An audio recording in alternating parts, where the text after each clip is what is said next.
C'est-à-dire qu'on voit beaucoup plus de nos concitoyens en prison que de ministres ou d'anciens ministres. Si Jérôme Cahuzac ne va pas en prison, les Français seraient en droit d'attendre que nos concitoyens n'y aillent pas à périmètre constant. À périmètre constant, cela signifie pour les mêmes faits. Et ça, je ne suis pas sûr que ce soit exactement le cas.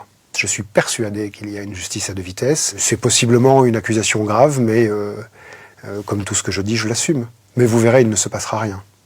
Ce livre est un essai politique qui est paru pendant l'élection présidentielle, la dernière, et qui essayait de montrer une voie assez simple, quasiment enfantine, au terme de laquelle nos concitoyens ne devraient voter que pour un candidat s'engageant à être honnête lui-même. Être honnête, quand on est un politique, ça veut dire ne pas détourner les fonds publics, ça veut dire ne pas se rendre coupable de trafic d'influence, ça veut dire, en gros, faire le job pour lequel on a été élu.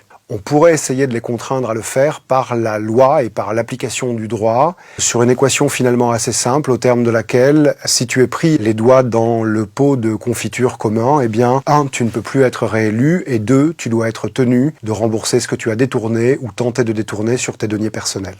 Il faut que nous décidions collectivement que les règles du jeu ont changé, qu'on ne peut plus faire en 2018 de la politique comme on en faisait du temps de la politique à papa où on avait droit à absolument tout. Si vous essayez de nous flouer en tant que peuple français, alors on vous poursuivra et on vous demandera des comptes et surtout on en obtiendra. J'avais l'impression pendant les débats, l'année avant les débats, l'élection présidentielle, que nous rejouions la même partie que nous avions jouée tous les 5 ans et qu'on avait juste changé le nom des figurants, c'est-à-dire des candidats. Et autour de moi, j'entendais que beaucoup de solutions étaient prêtes à poindre, mais que nous n'entendions pas ces solutions. Et en tant qu'avocat, dans mon exercice quotidien, je me rends compte de ce qui peut être mis en place pour nous permettre de contraindre nos politiques à une honnêteté qui les astreigne.